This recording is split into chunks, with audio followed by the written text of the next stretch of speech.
I am Chris Ebinger, and welcome to Nightfall Audiobooks. Today we are reading R.L. Stine's 99 Fear Street, The House of Evil, Number 2, The Second Horror. Prologue. The ghost of Callie Fraser peered out of an attic window, a shadow floating in shadows. She stared down at the front yard and watched as a new family started to move into the house. My house, Callie thought.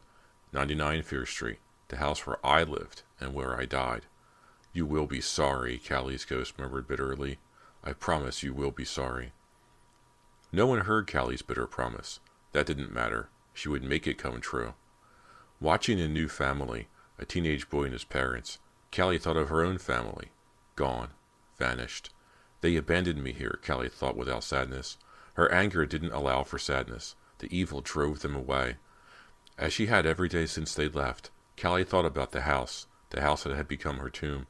The house was built over 30 years ago, she knew, built on cursed land. The first owners never moved in. The man who built the house brought his family to see it and left them alone for 5 minutes. 5 minutes.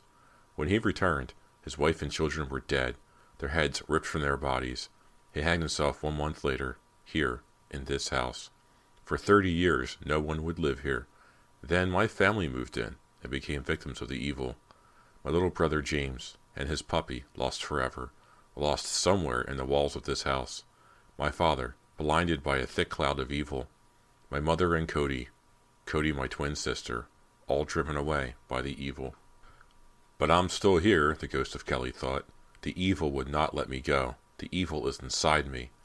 I feel it running through me night and day. Callie tossed back her head and let out an angry wail of frustration. Then she returned to the window. The strangers were invading. A big van was parked in the driveway. Movers carried carton after carton into the empty house.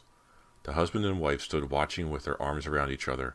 Then they opened the trunk of their car and began to unload cartons, oddly shaped boxes marked fragile. Their teenage son stood nearby, holding a black and white cat. The boy was tall and good-looking. When she was alive, Callie might have liked him. She might have thought he was cute, but now she was dead, and he was alive. They couldn't even be friends. Could they? The shadow of Callie slipped and slid among the house's dark shadows. She glared down at the new family. Come in, she urged them silently.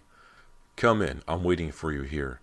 I'm ready to welcome you to 99 Fear Street, and I have a welcome I don't think you will forget. Chapter 1. Hey, be careful with those boxes, Mr. McCloy shouted. Brant McCloy watched his father chase after one of the movers, who had 4 large cardboard boxes piled in his arms. The top box teetered, and Mr. McCloy caught it as they fell. Those are priceless tribal masks, Mr. McCloy scolded the mover. They are very old. Sorry about that, the mover replied, hurrying inside. Brant thought he didn't sound sorry at all. Brant stroked Ezra, his black and white cat, and sighed. Dad and his masks, he murmured to Ezra. He probably thinks if one breaks, it means 7 years bad luck. Ezra purred in reply. Brant stared wistfully at the family's new house. A new beginning, he thought, a whole new life. The house stood 2.5 stories tall. Its gray shingles were chipped and stained. The old trees surrounding the house cast it in a deep shadow. It might have been nice once, Brant thought, noticing 2 window shutters hanging from their hinges, but it sure needs help now. 5 steps led to a small, sagging front porch. The front door was surrounded by cracked, stained glass windows that badly needed to be replaced. The house is so run down, Brant thought, but his parents thought they'd be comfortable there. Brant hoped so. He was darkly handsome, with wavy black hair hanging loose, framing his face and flashing brown eyes. He wore faded jeans and a shirt made from colorful hand-woven cloth. A small leather pouch hung on a leather string around his neck. This he never took off. Brant turned as Mr. McCloy stormed out of the house, scowling. Mrs. McCloy trailed after him. There are rats in there, he cried angrily. In the basement. Rats, Brant thought unhappily, petting Ezra. That's all we need. No problem, Dad, he said. There's got to be an exterminator in town. I checked this house completely before I bought it, Mr. McCloy fumed. There was no sign of rats in the basement 2 months ago. You must have missed them somehow, John, Mrs. McCloy said. It's not the end of the world. I'm calling that real estate agent and demanding that he get over here and do something about this. What was his name again? Laurie? Laurie? A man's voice interrupted. It seemed to come from nowhere. Did I hear the name Lurie? Brant and his parents turned toward the voice. A young man stood on the sidewalk, smiling at them. His hair was straight and black, and he had a black mustache. He wore gray denim overalls and carried a toolkit. "Don't mean to interrupt," the man said. "I just happened over here." "Do you know him?" Mr. McCloy asked. "Do you know Mr. Lurie?" "I've heard of him," the man answered. "The people who used to live here, I heard them mention the name." He held out a long-fingered hand. Mr. McCloy shook it. The man introduced himself as Glenn Hankers. "I do odd jobs, handiwork, that kind of thing." "Great," Brant's father said. "I'm John McCloy. This is my wife, Barbara, and my son, Brant. You know anything about rats, Mr. Hankers?" Hankers nodded. "Pest control's my specialty. Why don't I take a look?" Mr. McCloy gratefully led Mr. Hankers inside. Brant glanced at the movers, who were still hauling boxes into the house. "Will you take Ezra for a while?" he asked his mother. He held the cat out to her. "I think the movers could use some help." Mrs. McCloy frowned. "I wish you wouldn't, Brant. You've got to be careful. Your condition—" Brant sighed. His mother was always worrying about him. "No problem, nothing too heavy," he said, impatiently pressing the cat into her arms. "Don't worry so much." Mrs. McCloy's frown deepened, but she took the cat. Brant rubbed a small scar on his left cheek. Then he made his way to the moving van and carried a small carton of books into the house.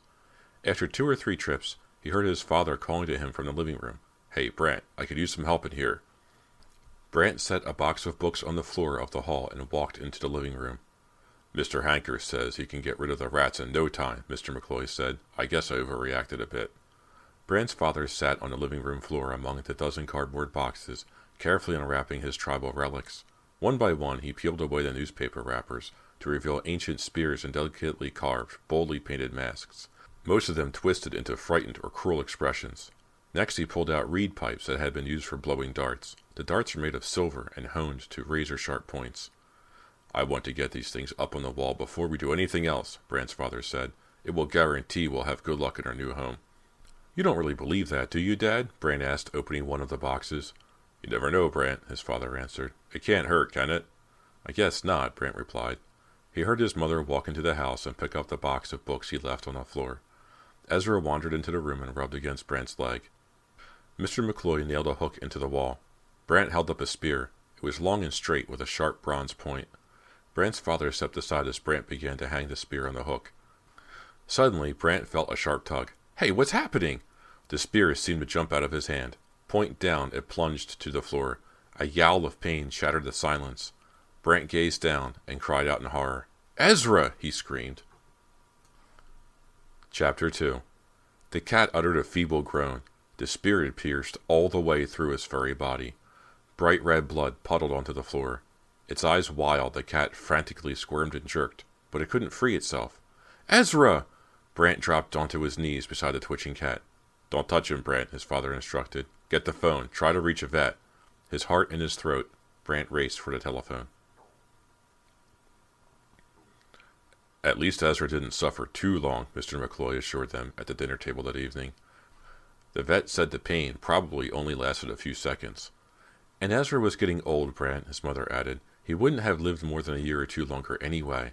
Brant nodded. He knew Ezra was old and would have died soon, but to die so violently. He could still picture the cat with the spear in its side. What a way to start out in a new house, Brant thought unhappily. Some new beginning. He shook his head as if to clear the thoughts away. His mother set a paper plate in front of him, a slice of pizza. He picked it up and bit into it. "Pizza, what a treat!" Mr. McCloy exclaimed through a mouthful. "I don't think I've had pizza in 2 years. Has it been that long, Brant?" "I had a slice 2 weeks ago in the airport," Brant replied, "on the way home from Apollo." His mother laughed. "You couldn't wait to get your hands on pizza the whole time we lived on the island. You whined and complained about not having pizza every day." "Anything would have been better than that taro mush," Brant exclaimed. "Do you think the grocery stores are open on Sunday?" Mrs. McCloy asked. "Probably," her husband answered. "Nothing closes in the States anymore." "Then I'll go to the store tomorrow and buy some healthy food," Mrs. McCloy announced, biting into her pizza. "Is that a threat?" Brant joked. "Come on, Brant," his mother said. "You know you like healthy foods. Why, you were eating like a native by the time we left. You asked me to make stewed mushrooms and coconut for your birthday, remember? And don't you miss the pineapples?" Brant remembered how sweet and juicy the pineapples were on Apollo. Maybe he did miss the island a bit. Brant had spent most of his life traveling to exotic places with his parents. For the last couple of years, they lived on a tiny, remote island in the Pacific called Mapalo, where Mr. McCloy, an anthropologist, studied ritual magic. Are you looking forward to school on Monday, Brant? Mrs. McCloy asked as she handed him a glass of Pepsi. Nervous?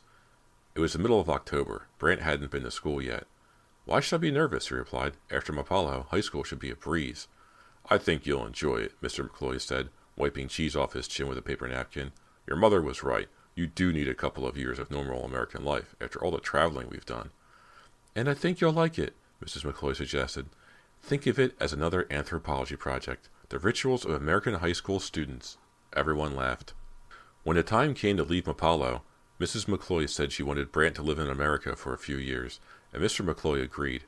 He accepted a teaching post at Waynesbridge Junior College and moved the family to nearby Shadyside, where the high school was considered more challenging. Remember that old woman? Mrs. McCloy asked. What was her name? Zena, Brant replied. Right, Zena. Remember the day she disappeared? The whole island searched for her, but her daughter kept insisting Zena had turned into a panther, and she wanted me to trap the panther, Brant remembered. I never understood that. Why me? I was just a 14-year-old kid. Because of the prophecy, Brant's father explained. The village sorcerer said something about a young stranger coming to the island, a young stranger who could break the spell on Zena, and you were the only young stranger around. I always thought that girl made the story up, Brant's mother said. I think she had a crush on you, Brant. Mom, she was 20 years old. I was only 14. There's no way she had a crush on me. You never know, Brant, Mrs. McCloy teased. Different cultures and everything. Anyway, Mr. McCloy cut in. It's nice to live in a real house again. I won't miss her leaky old leaf hut. Even with rats in the basement? Brant asked. Mr. McCloy didn't reply. Mrs. McCloy said brightly, Of course the house needs work. It's always that way when you move. We'll just think of it as a project. A family project to work on together. Brant rolled his eyes. Sometimes his mother was so chipper it made him sick. And we'll get a new cat, Brant, if you want one, Mr. McCloy offered. I'm not sure I do, Brant said. Not yet. Well, think about it, Mr. McCloy said. Brant closed his eyes and saw Ezra, pinned through the back with a spear. Yeah, I'll think about it. Thanks, Dad, he said quietly.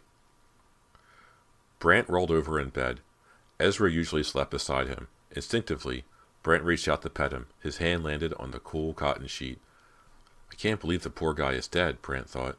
He lay in the dark, listening to the heavy silence. His parents had gone to bed hours before. The house lay in a deep darkness. Brant couldn't see if the moon shone in the sky, or if a street lamp lit up the road outside. No light penetrated the thick veil of trees surrounding the house. No cars passed by. No wind stirred the leaves on the trees. Brant listened for the sounds of night birds and insects in the yard, but all was quiet. Then a faint scratching sound broke the silence. Brant froze, listening. Scratch, scratch, scratch. What is that? Brant wondered, raising his head from the pillow to hear better. Scratch, scratch, scratch. Rats, he decided. In my room. Chapter 3. Brant sat up straight in bed and pulled the covers around him for protection. The scratches grew louder. Brant listened hard. Scratch, scratch, scratch. He stared up at the ceiling. The sounds seemed to come from up there. There is an attic, he remembered. He hadn't seen it yet, but he remembered passing the narrow stairs that led up to it. The sounds grew heavier. Footsteps, Brant thought. He turned and lowered his feet to the floor. Is someone walking around in the attic? Had someone broken into the house? Brant stood up and tiptoed to the door. He peered down the dark hallway. No light came from his parents' bedroom. He knew they must be asleep. He groped along the hall until he found a door leading to the attic steps. Silently, he pulled it open. He listened. Silence. Should he go up? Anyone up there? He called, leaning into the stairwell. His voice came out a hushed whisper. Who's up there? Silence. Then the soft creaking of the attic floorboards. Footsteps. Who is it? Silence again. Brant took a deep breath and started up the narrow stairs. They felt warm under his bare feet. He reached the top and peered into the darkness. Anyone up here? His parents were always scolding him for taking matters into his own hands, for being too impulsive. Reckless, they called it. Brant didn't care. He didn't want to think of himself as a wimp. If someone was in the attic, he wouldn't hide in his bed. He'd go upstairs and check it out. But the attic was too dark to see anything. Brant fumbled along the wall for a light switch. Then he heard the floorboards creak. Scratch, scratch, scratch. In the darkness, something growled. Brant froze. He heard the click of claws on the floor. It's coming for me, he realized too late to move out of its way. With a snarl, the creature sprang through the darkness, its outstretched claws reaching for Brant's throat. Chapter 4. No! Brant let out a terrified wail. He shielded his head with both arms. The creature thudded against him, then heavily fell to the floor. Brant crouched and waited. Where was the creature? Preparing to attack again? He couldn't see it in the heavy blackness, but he heard scuttling in the far corner. I need to see it, Brant thought frantically. I can't fight it if I can't see it. He fumbled for the light switch. He found it quickly. A dim ceiling light clicked on. Brant blinked. His eyes moved warily around the room. The long, narrow attic had a low ceiling over plain plasterboard walls. The dusty floor was littered with boxes. To the right of the door, under the eaves of the house, Brant spotted a small window, slightly open. But the creature? No sign of the creature. Scratch, scratch. Slowly, carefully, Brant reached for a straw broom he spotted on top of a box. The creature stepped out from behind a box. Brant narrowed his eyes at it. A fat raccoon. He uttered a relieved sigh. Only a raccoon. But it attacked me, he realized. A raccoon wouldn't do that, unless something was wrong with it. Unless it had rabies. He stared at the raccoon. It was breathing hard. Its tail switched back and forth. Through the black mask on his face, it stared back at Brant, and snarled. Oh no, Brant thought. It is rabid. The raccoon reared back on his haunches, preparing to spring again. Brant gripped the broom with both hands. If only I had one of Dad's spears now, he thought. The raccoon sprang. With a gasp, Brant batted at the animal with the broom. The creature let out an angry hiss as the broom knocked it back to the floor. Brant swung at it again. With a furious hiss, the raccoon swiped at the broom with his claws. Brant swung the broom, and again furiously, backing the creature to the wall. Snarling angrily, the raccoon scrambled up onto the windowsill. It pulled back its lips and bared its pointy teeth at Brant. Brant jabbed at the creature with the broom. The raccoon snatched at the broom with its teeth, and caught it. Startled, Brant let the broom slip from his hands. It clattered to the floor. Brant started to reach for the broom, but stopped when he noticed the raccoon crouched low, preparing to jump onto him. If he bent to get the broom, Brant realized, the raccoon could leap and sink its teeth into his neck. The raccoon continued to utter its shrill, angry hiss. Spittle dripped from its mouth. Brant slowly backed away, his eyes locked on the animal. His left leg hit something, a chair. With a startled cry, he stumbled and fell backward. The raccoon sprang again.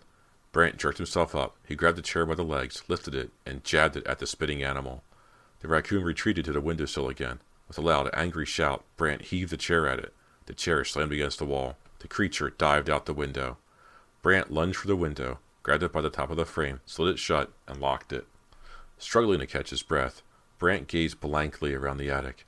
His entire body trembled. The narrow room appeared to tilt and sway. A close one, he thought. That creature put up a real fight. Had any other animals climbed in through the open attic window? Were there other animals hiding up here? Brant wouldn't be able to sleep unless he knew the answer. Still breathing hard, he made a careful search of the boxes. No. No more raccoons. No more animals. I'll be safe now, Brant thought. He turned out the light and, his legs weak and rubbery, started downstairs. His father stood in the hallway in his bathrobe. Brant stepped into the pale glow from the hall light. Brant, what's going on? His father asked. Brant rubbed a little scar on his cheek. His mother came running out of the bedroom, her features tight with concern. Brant, you look terrible, she cried. What happened? I heard noises in the attic, Brant replied breathlessly. Went up to investigate. I found a raccoon. Is it still up there? His father demanded, gazing past Brant to the attic door. It's gone, Brant told him. I forced it back outside. Thank goodness, Mrs. McCloy cried, raising both hands to her cheeks. Who left the attic window open? I should tell you something else, Brant started hesitantly. I think the raccoon might have had rabies. It was acting very strangely. It attacked me. Mr. McCloy took Brant by the arm and began to check him over. Did it bite you or scratch you anywhere? I don't think so, Brant said. I think I'm okay. Let's make sure, Mr. McCloy said.